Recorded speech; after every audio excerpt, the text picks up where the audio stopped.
ils s'entendent bien, ils sont obligés de s'entendre. Et toutes les décisions sont prises à l'unanimité. Donc ça, c'était la première étape. 2000, création de Grand Lyon Esprit d'entreprise, une plateforme de réflexion stratégique regroupant là encore le MEDEF, la CGPME, l'université, les collectivités territoriales et les chambres consulaires, chambres des métiers, chambres de commerce, dont le rôle est de définir la stratégie de développement du territoire et de la mettre en œuvre. Cette gouvernance se réunit régulièrement, les présidents se voient tous les 2 ans, les directeurs, Jean-Louis Joly est dans la salle, se voient régulièrement. Et c'est le lieu où se construit la stratégie de développement économique de la métropole. Et puis, vous l'avez souligné, dernière étape, il y a 6 ans, la création d'une marque commune, de se dire que quand on est à l'international, il faut que nous communiquions sur une seule marque. Alors on a choisi l'anagramme de Lyon, c'était facile, hein. Lyon devient Only, et à l'international, évidemment, c'est assez porteur. Et aujourd'hui, nous communiquons tous sous cette marque commune, qui est finalement l'aboutissement de cette politique de coopération, où là encore, non seulement les chefs d'entreprise ont été partie prenante, mais souvent initiateurs. Ça vous a donné une visibilité, une crédibilité sur le plan international pour attirer des investisseurs chez vous ? La marque y contribue, elle n'est pas fondamentale, mais la marque y contribue surtout sur un territoire lyonnais où l'on est plutôt discret et où on a du mal à communiquer sur soi-même. Vous entendez qu'à Marseille, nous ne le sommes pas, c'est ça ? Voilà, je pense qu'on a peut-être moins besoin d'une marque ici où l'on sait communiquer et l'on sait bien parler de son territoire qu'à Lyon où malheureusement on a un peu le défaut inverse. Donc cette marque nous a aidés, mais au-delà du fait qu'elle a été une signature commune, je crois qu'elle a été aussi un élément de rassemblement. Le fait que nous partagions une même marque, que nous acceptions que nos structures, que nos logos se fondent sous un seul logo, a été un élément supplémentaire de la coopération. Qu'est-ce que vous attendez aujourd'hui de Marseille ? D'abord, je ne sais pas si Marseille c'est la 2e ou la 3e ville de France. Je ne rentrerai pas dans ce débat ce soir. On ne va pas rentrer dans ce débat. Gérard Collomb d'ailleurs s'est un petit peu amusé en disant mais Marseille pourrait être le port de Lyon et les Marseillais disent souvent en fait Lyon c'est l'Interland, hein, c'est la grande banlieue de Marseille. Alors c'est quoi l'avenir, monsieur De Chilly ? Alors, je crois qu'on a d'abord un combat commun à mener qui est celui des métropoles. Ce n'est pas forcément le débat de la décentralisation et du débat qui a lieu aujourd'hui au Parlement, c'est plus globalement que la France accepte de reconnaître qu'il y a des métropoles de rang européen et qu'elles sont essentielles au développement de la compétitivité de nos territoires. Je crois que les métropoles, c'est les lieux de concentration de la richesse, du savoir, des talents. C'est aussi les lieux où s'expérimentent les nouvelles technologies, dans le bâtiment durable, dans la gestion d'énergie, dans ce qu'on appelle les smart grids, la smart city. Enfin, on pourrait citer beaucoup d'exemples où on voit que les métropoles sont les lieux de concentration de la richesse et des savoir-faire et qu'il faut que la France s'appuie sur des métropoles européennes fortes.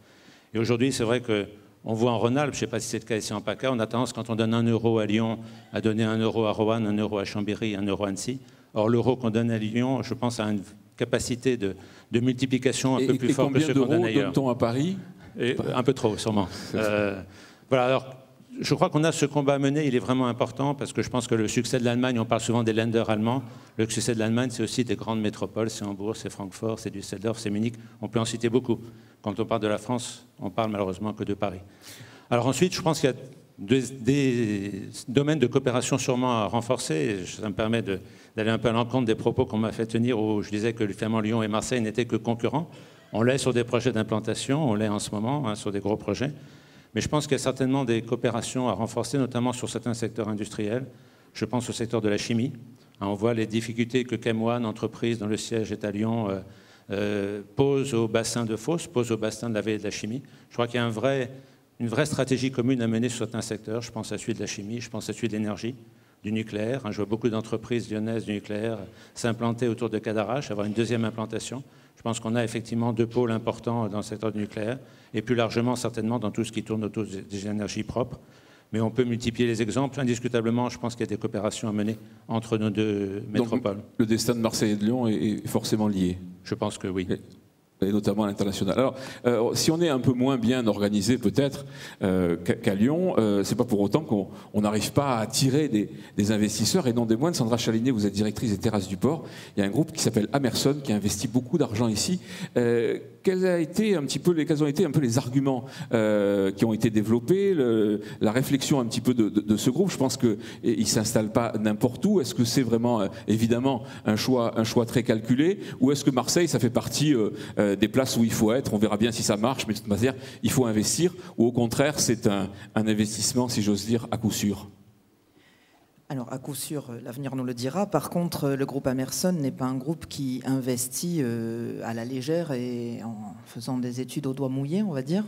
Donc, ce qui a été pris en compte pour investir ces 450 millions d'euros, c'est, comme dans tout commerce, l'emplacement d'abord.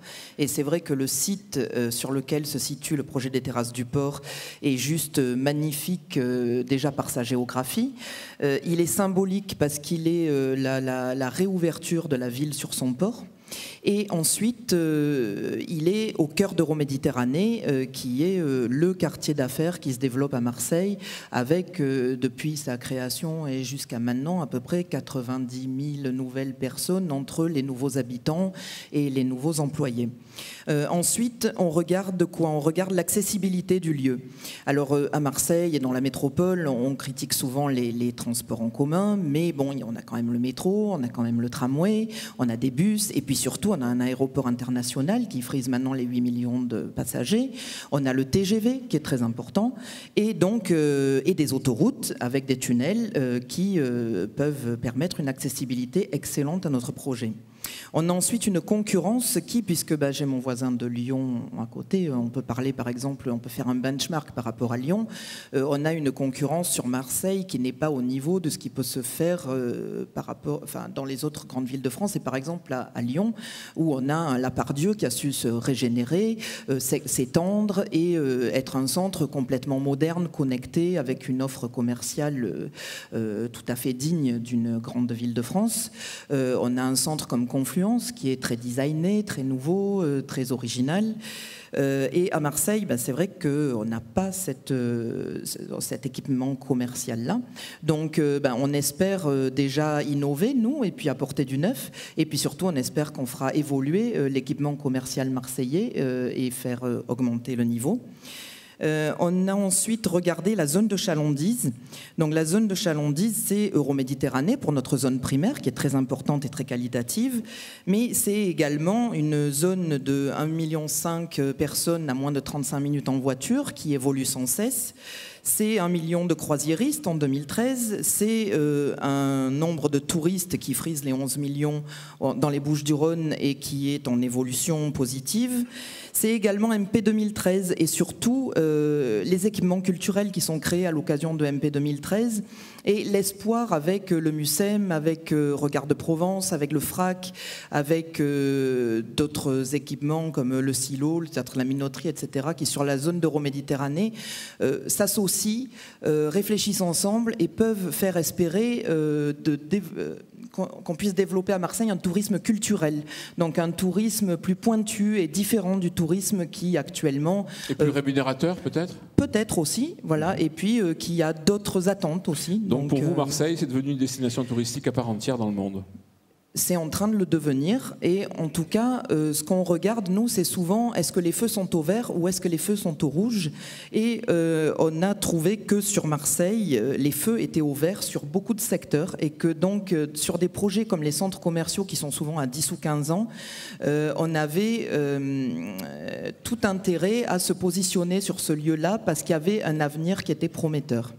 Voilà. Et puis après, par rapport au groupe Amerson en lui-même, c'est un groupe qui, notamment en Angleterre, est habitué à faire des gros projets dans des zones de requalification urbaine et qui, en France, n'avait jamais pu s'exercer à ce jeu-là, on va dire, et quelque part créer un équipement structurant sur Euroméditerranée. Donc ils ont un petit côté pionnier en quelque sorte. Voilà. En France, c'est la première fois. Donc c'est vrai qu'en France, Amerson n'a toujours procédé qu'à des rachats ou des rénovations, des restructurations, et c'est la première fois qu'on crée un vrai projet ex nihilo sur les modèles de ce qui s'est fait avec le Bullring à Birmingham, donc avec des vraies requalifications urbaines.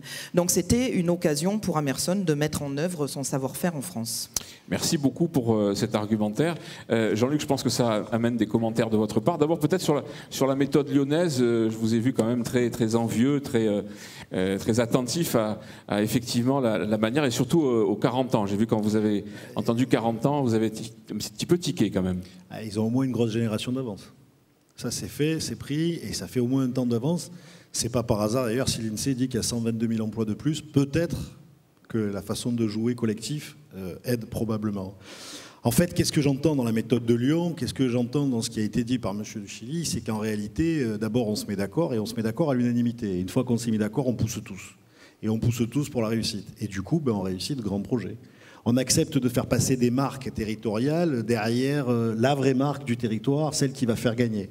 J'ai entendu par M. de Chilly que le périmètre pertinent avec la mondialisation, c'était la métropole, d'une manière générale, et qu'il fallait qu'on combatte dans cette catégorie. Donc ça, c'est des éléments forts, et je dirais que c'est tout le sujet de notre démarche avec Marseille-Provence 2031. C'est tout le sujet qu'on veut proposer ce soir, c'est de voir comment on peut modifier la méthode, comment on peut créer ce jeu collectif ici qui est indispensable si on veut gagner. Voilà, ça c'est le premier point. Après, ce que j'entends aussi, et c'est peut-être le film qui me fait le dire, c'est peut-être l'inverse, c'est de dire que on peut plus payer le luxe sur ce territoire de ne pas prendre les décisions ou de ne pas utiliser du mieux possible l'argent public. On a vu l'exemple du tramway tout à l'heure, j'en cite un autre parce que je crois qu'il est intéressant. Quand deux maires, pendant 10 ans, ne sont pas capables de se mettre d'accord pour faire l'extension d'une zone industrielle, c'est les entreprises qui s'en vont, c'est les emplois qui sont perdus. Pourtant, le terrain, ça fait plus de 10 ans qu'il est maîtrisé. Et ça doit nous inciter à ce fameux jeu collectif. Alors, on n'attend pas tout des élus, vous ne vous trompez pas.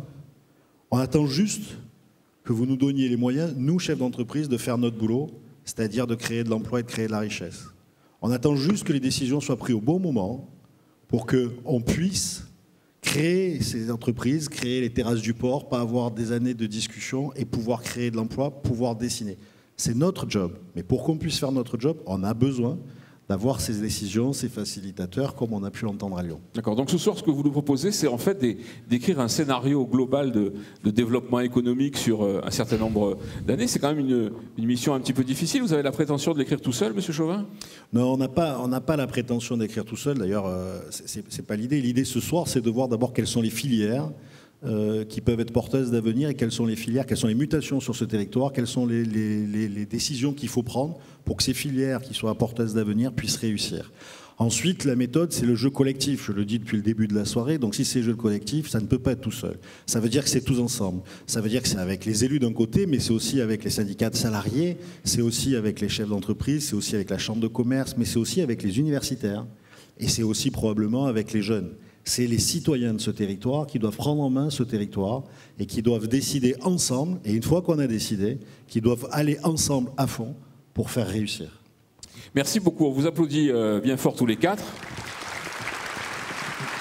Jean-Luc, on vous retrouvera dans quelques instants et on va passer maintenant à un exercice de style un petit peu intéressant, mais vous allez voir un petit peu périlleux vu la qualité des intervenants qui vont succéder à la qualité non moins importante des intervenants qui étaient sur ce premier plateau.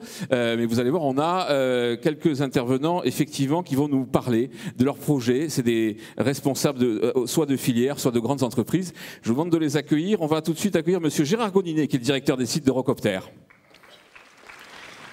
Monsieur Jacques Pfister, qui est président de la Chambre de commerce et d'industrie Marseille-Provence. Philippe Vallée, qui est vice-président de Gemalto. François-Joseph Vialon, oui, je vous disais, on a un joli plateau. François-Joseph Vialon, qui est directeur de Stardust. Denis Gasquier, qui est vice-président d'Honnête. Émilie Royer, qui est directeur du pôle de compétitivité Eurobiomed. Jacques Souquet, qui est PDG de Supersonic Imagine. Il doit peut-être arriver par là, voilà. Pascal Amin-Cantoni, qui est rédactrice en chef d'Energimed, qui a été aussi directrice du CEA de Cadarache, qui a participé grandement à l'arrivée d'ITER sur ce territoire. Et enfin, M. Patrick Daher, qui est président du Grand Port Maritime de Marseille-Fos. Mais on va tout de suite attaquer avec Gérard Goninet, c'est pour ça qu'il est juste à côté de moi. On va parler effectivement un peu d'aéronautique. Monsieur Goninet, on va vous prêter un micro, voilà.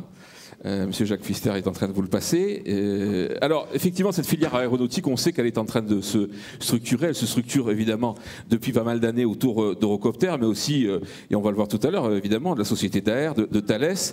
En octobre dernier, vous avez posé la première pierre d'un technocentre sur la zone des Florides, qui préfigure ce que sera le projet Henri Fabre. Alors, c'est quoi exactement, Gérard Goninet, ce projet Henri Fabre ? Alors Henri Fabre, on a bien parlé dans la première table, c'est le regroupement de PME, de grands groupes et de tout le tissu universitaire et d'école pour développer nos compétences dans le domaine aéronautique.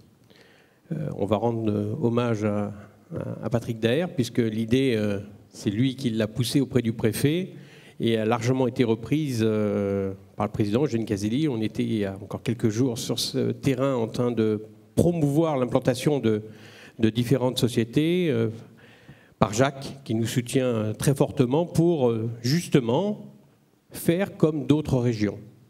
C'est aussi simple que ça.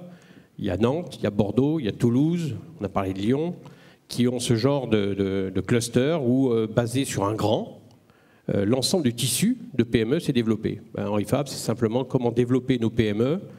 Alors ça peut paraître simple comme cela, mais quand on travaille dans des filières d'excellence, et il y en a plusieurs en région, en tout cas pour celle qui m'intéresse, c'est la filière aéronautique, il nous faut de l'innovation et beaucoup de compétences.